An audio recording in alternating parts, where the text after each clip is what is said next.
Hello everyone, this is Direwolf20 and welcome to episode 96 of Direwolf20's FTB Skies expert playthrough. I think I want to start working towards the end. So between episodes, let me talk to you a little bit about what I did. So I sped up some processing, mostly like I said. However, I did find there is a tick accelerator in the pack which ain't too expensive. It's called the Time Torch from ForceCraft. So I auto-crafted these, so they are 100% auto-craftable now. And they're really not hard to get a lot of, especially once you're at the stage of the game that I'm at. That said, it looks like it probably uses a healthy amount of this stuff, maybe? Like, why are you guys not crafting right now? Are you just not enough elemental, or what? You're good. You're good. We're out of fire.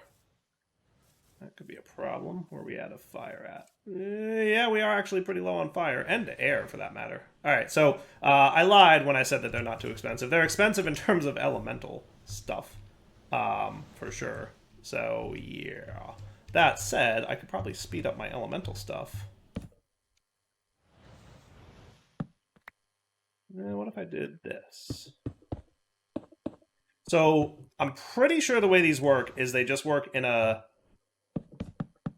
area effect around the dude that that could be cool. I don't know for sure, but I think it's like 1 block radius on all sides. So like if the torch were here, it would do all the blocks under it, all the blocks around it, and all the blocks on top of it. But like just like a 3 by 3 by 3 area, right? So like, you know, 3 blocks by 3 blocks by 3 blocks. Pretty sure that's how the torch works. Pretty sure. I guess we'll see. So you're making up more of these, obviously, as it were. Slowly but surely. We'll just let that thing cook. He's doing his thing. All right. So it is a little bit. It's not crazy cheap. It's also not crazy not cheap. Hey, look! It just made one. Hooray! Sweet. We'll let it run. So yeah, they're cool. So one thing that was like a huge bottleneck for me was Liquid Void. So I did this, which should be working if I'm understanding correctly. And you can see it's definitely running a lot faster than it was before. This was normally 200 ticks, which is 10 seconds, but now it's running at a much faster pace because we need Liquid Void to make uranium crystals, right? And these are, so it takes 200 ticks to make 100 millibuckets of Liquid Void, and then it takes 50 ticks to use 100 millibuckets of Liquid Void. So, math, right? So by doing these speed upgrades, I think we're cool. So you can see lots of uranium processing happening. My reactor's running at a pretty good clip. He's not like full speed, right? He's kind of toggling on and off a lot, but I'm okay-ish with that for now. I'm basically just going to let him run.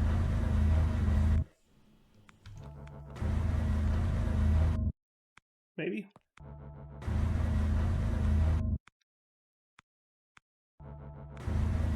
Yeah, it's kind of hard to keep up with, but eh. And I threw a couple torches in here, too, to keep this thing moving a little bit faster. Because he was a little bit on the slow side, too. So that's helping. So we're getting there. We're getting there.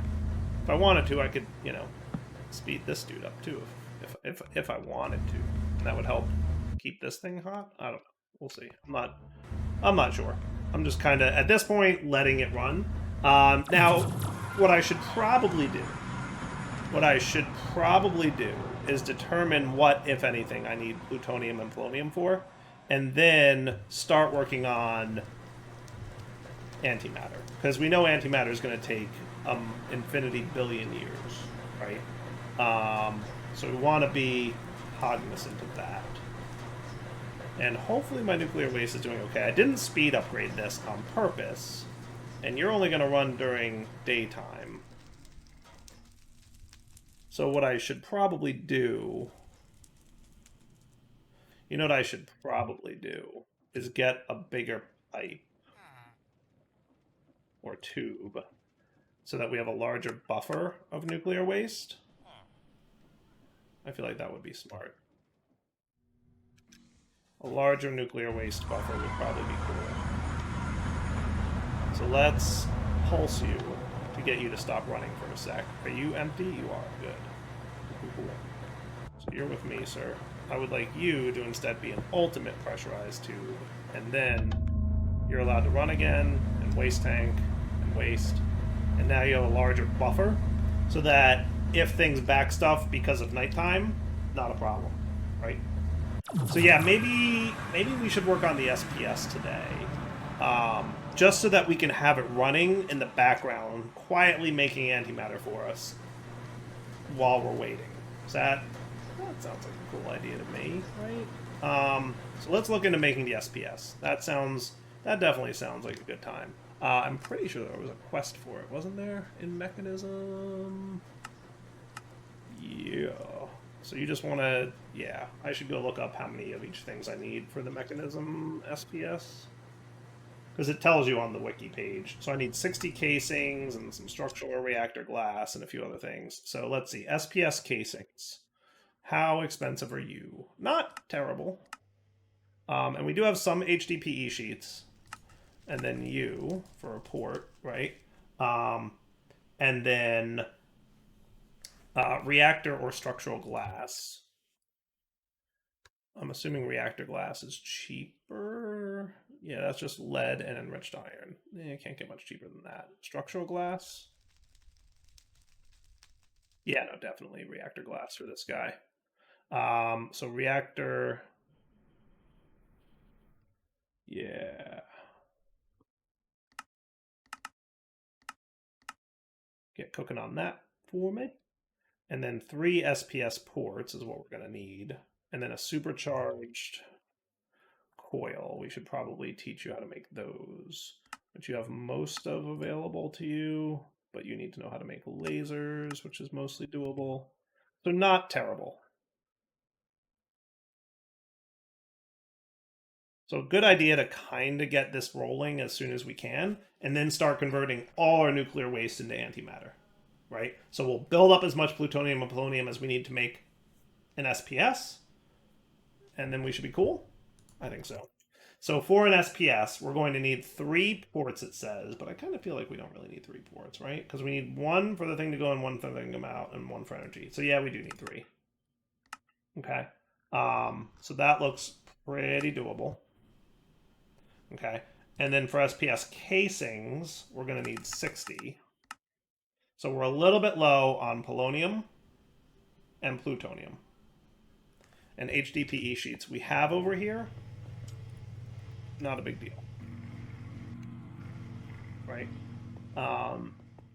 So we have a little bit of time to go on that. So plutonium and polonium. How about that laser thingy? Coil. If we could kick that off, that would be cool. Yeah. Come on. Gotcha. Man, look how much stuff we're cooking. Yeah, SPS is expensive. So what was that again? Just polonium and plutonium. So that's it. Right? That shouldn't be too bad. Polonium and plutonium and some more HDPE pellets, which is fine. We have the HDPE covered.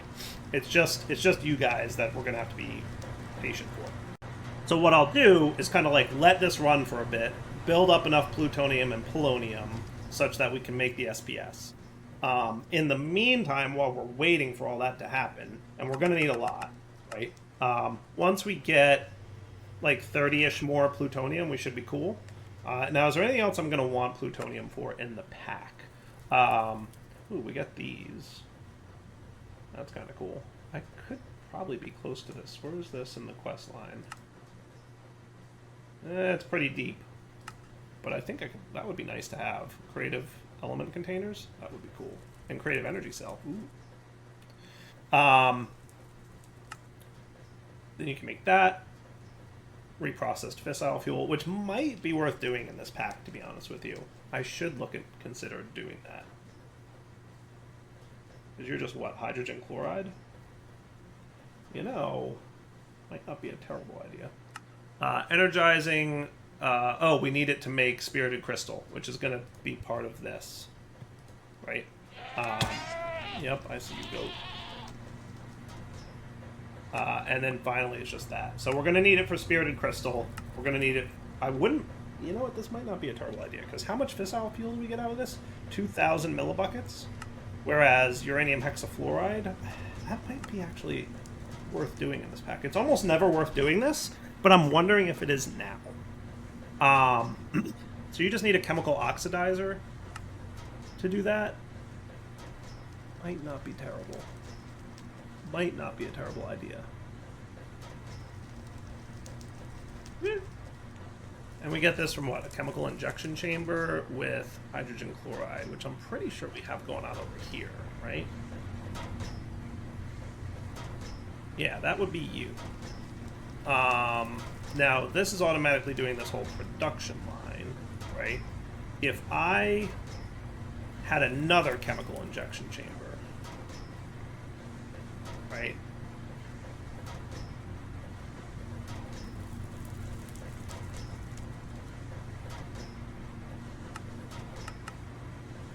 It should be doable. That just needs a purification chamber, right? That could be cool.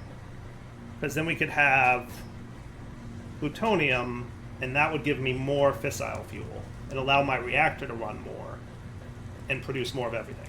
I think that's a good idea. I actually do. Let's do it. Wasn't quite what I was planning for this episode, but, you know, things happen sometimes, and them's the breaks. So you're cooking up some of this for me, right? You're crafting mana-infused copper, which might be a problem, actually. No, you're actually cool. You're actually doing alright. Sweet. Yeah, it's just there's a lot of mana-infused copper going on right now. Alright, we'll let that cook. Where was I? So you can go away, clean up our inventory a little bit. We don't quite need the reactor glass just yet. So if we did that, right, and then we wanted this, then what we would do is we would also need a chemical oxidizer. Chemical oxidizer. That would be another one of these. Let's rearrange some things in here for this, to be prepared for this, right?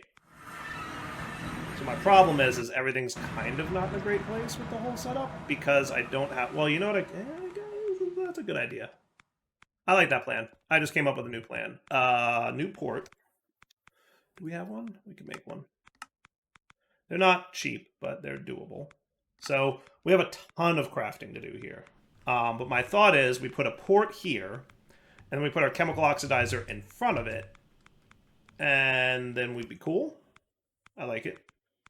Yeah. All right. Let me come back when all this crafting is done, because it's actually going to be a few minutes. So we'll be back in a sec. All right. So chemical infuser should be ready to go. Okay. So this guy was going to sit here. Okay. And he can... is that the right thing? Is that the right thing? Chemical injection chamber. Is that the wrong thing?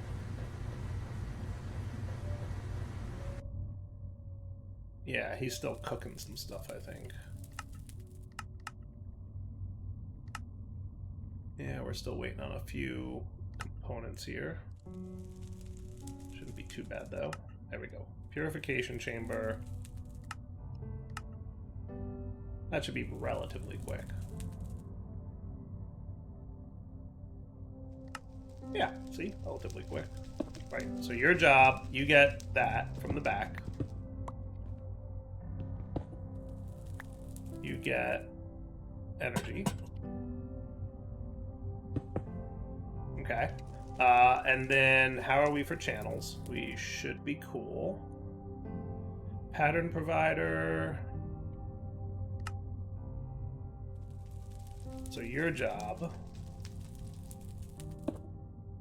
will be input output on the left, right? So now, and your items are eject on. So now, if we made a recipe for fissile fuel, this, it would really just be plutonium pellet equals 4 reprocessed fissile fuel. That's actually not a bad deal. That's actually a lot.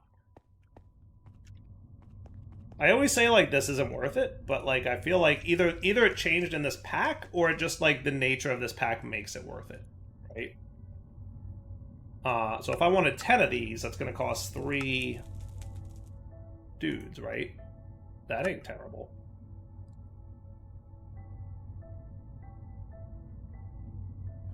That ain't terrible at all. And I could even like tier upgrade this if I really wanted to. I don't know that it's necessary, but it's doable. Pretty sure. I like this plan. I'm actually like really excited about this plan.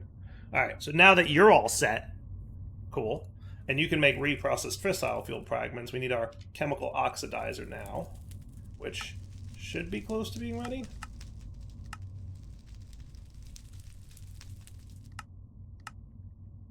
Everything I always ask for gets used up before I get around to actually using it. It's a little hilarious, but also super frustrating sometimes. But that's okay.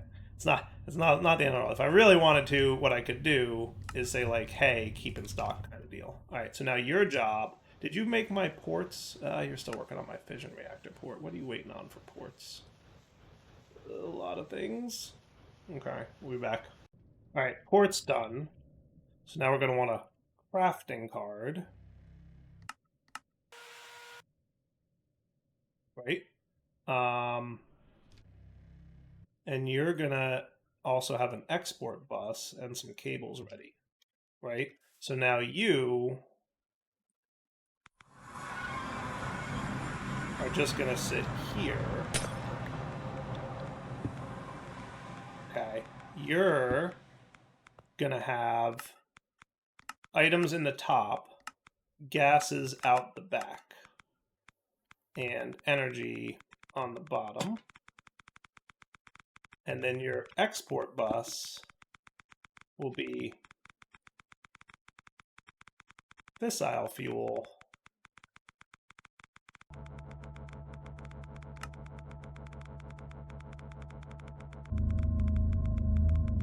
and that seems like a decent chunk of fuel that goes into you, right? With a crafting card and some cables, and we should be cool. Right? And maybe a little acceleration.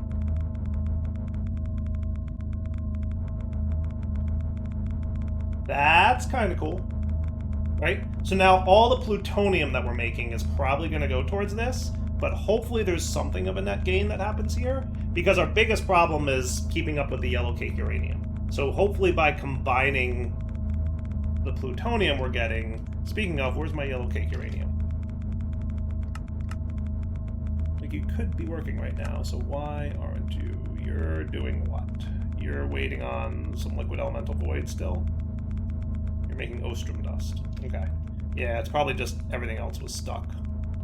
But, like, maybe this is a cool approach? Because we're just making, like, a ton of fissile fuel now. Let's math this real quick, because I'm super curious how this math turns out, right? Let's just look it up. So, for reprocessed fissile fuel fragment, we need a polonium. Plutonium, 10 to 1. Nuclear waste, 1 to 1, right? So 1 to 1 nuclear waste, and then 10 to 1 plutonium. So we need 10,000 millibuckets of waste to make a plutonium pellet, right? 10,000 millibuckets, or 10 buckets of waste, which means we need 10 buckets of fissile fuel. Okay? Now, one of these turns into 4 reprocessed fissile fuel fragments. And that turns into 2 buckets. Right? So is that 10 buckets turns into 8 buckets? Am I mathing that correctly? I think so. Right? So 1 plutonium pellet costs 10 buckets of nuclear waste, which is 10 buckets of fissile fuel. Right? And then it winds up making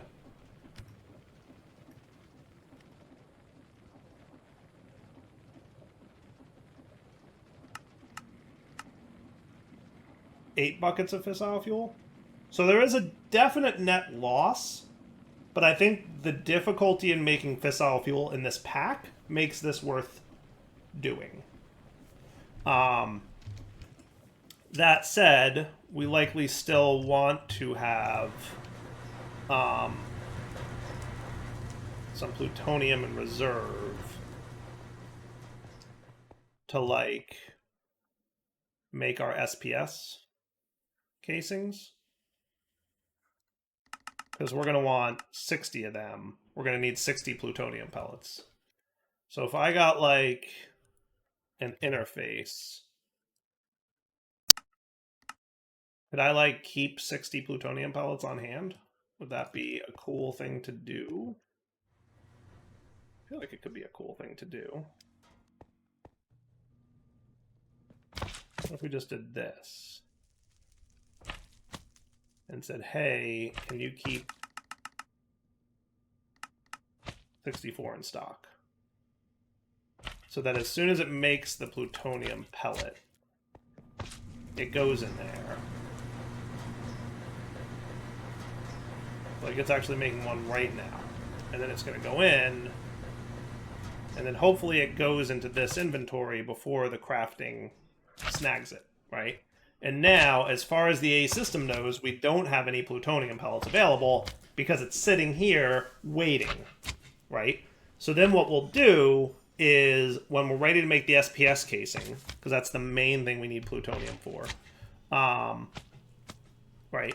And then we probably also want to save some for spirited crystals. We're going to need 4 per end portal frame, and we need a dozen of these, right? So we're going to need a healthy amount. But, like, we save up some plutonium, and then we're good to go. Is that cool? I think that works. I think that works. Do you guys think that works? I feel like it should work.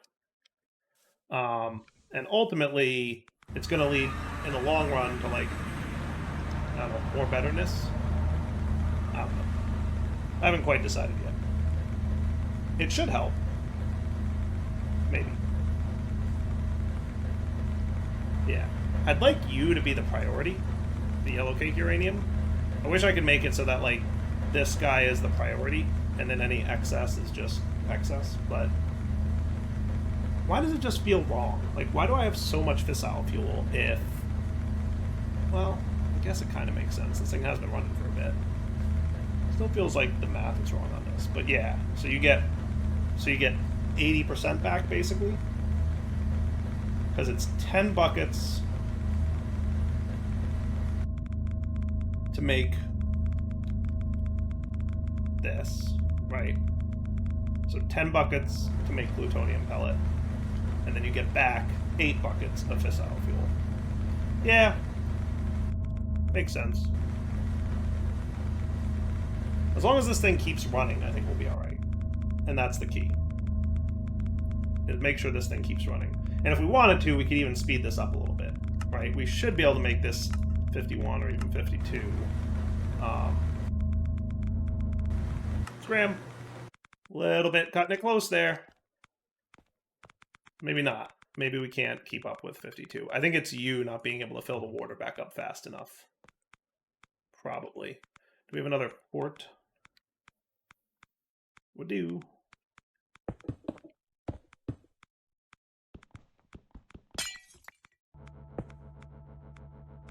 There you go.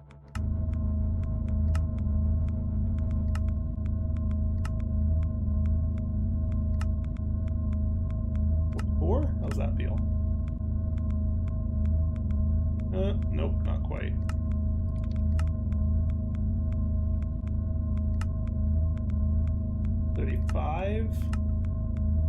Seems okay. 40. We should balance at some point, right? We're not really. We're not dumping steam fast enough. Really? You can't transfer steam fast enough? Now a good time to test our overheating problem? Yes. Let's just scram it for a sec. Feel like we're gonna need more ports. I always thought this was enough, though. I thought this was enough to handle this. Am I crazy?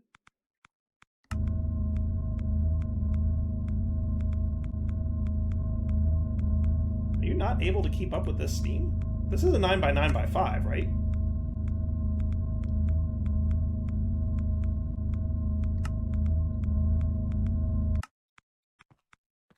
One, two, three, four, five, six, seven, 8, 9. Yeah, 9x9x5. That's like my standard dude, isn't it?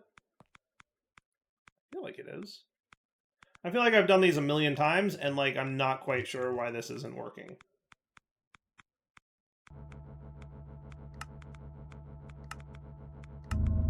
$35 seems to be stable though.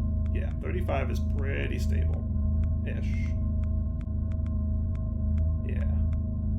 And then, yeah, why are you not spinning fast enough to produce enough stuff, right? I mean, I don't have this on. I could set this to dump excess, and then that might be cool. But I thought you'd be able to handle more than this. You say your dispersers are limiting. Let me just go double check that I built this correctly. So, good news everyone, I'm not crazy. Well, let's not go that far, but I'm not crazy for thinking that this doesn't add up. The FTB expert skyblock configs changed the way turbines work. In short, they made it so that it holds less gas, which is exactly what I'm expecting and seeing. So, I'm not crazy. I did not build it wrong. It's the configs. So that's definitely a thing. Now that said, the packet's also set up so that sodium reactors are more attractive, or a better way to go. So I might go sodium, because I've never really done it before, and it's never been worth doing, but maybe it's worth doing it this one. We'll see. Now you're cooking just fine, right? Yeah, so you're making like... So what if I set you to like... Let's make you 30 for now. And then you should be net gaining on fissile fuel, which would be cool. And you're doing a good job of producing yellow cake now that we've kind of like balanced everything out a little bit. So it's mostly running consistently. There'll probably be some drops, but overall, not terrible. Alright, so I think we kind of just have to wait for our reactor a little bit, or look at maybe going sodium cooled, but we'll see. Here's my thoughts. Let's wrap up the episode here and come back next time and actually start working on the end portal frames then. So we're obviously going to have to get Spirited Crystals. We're going to have to get Resonant Ender, which shouldn't be too bad. I think these we already have. I think these we already have. This looks not terrible. And then you. Also something that I can probably either automate or just make 12 of. Because all we really need is 12 of these. So next episode we'll come back. We'll start progressing to the end portal. And then I'd like to visit the end and see what's going on over there. And then there's, you know, some dragony things. Kill the Ender Dragon Trigon. Okay. Which has replaced the Ender Dragon. After this, you're free to play how you choose. Everything is open to you now. If you want a more extreme challenge, check out the Overpowered questline. Otherwise, enjoy exploring all the mods in your Palace in the Sky. So, defeating Trigon might be a thing, especially because I really don't have much by way of armor. Like, I kind of have armor, but like not crazy amounts of armor, but we'll see. We'll figure that out next episode. So first we have to get the portal, then we have to go to the end, then yeah. So for now, wrapping up point, Double20 signing off. Hope you enjoyed the episode. Take it easy.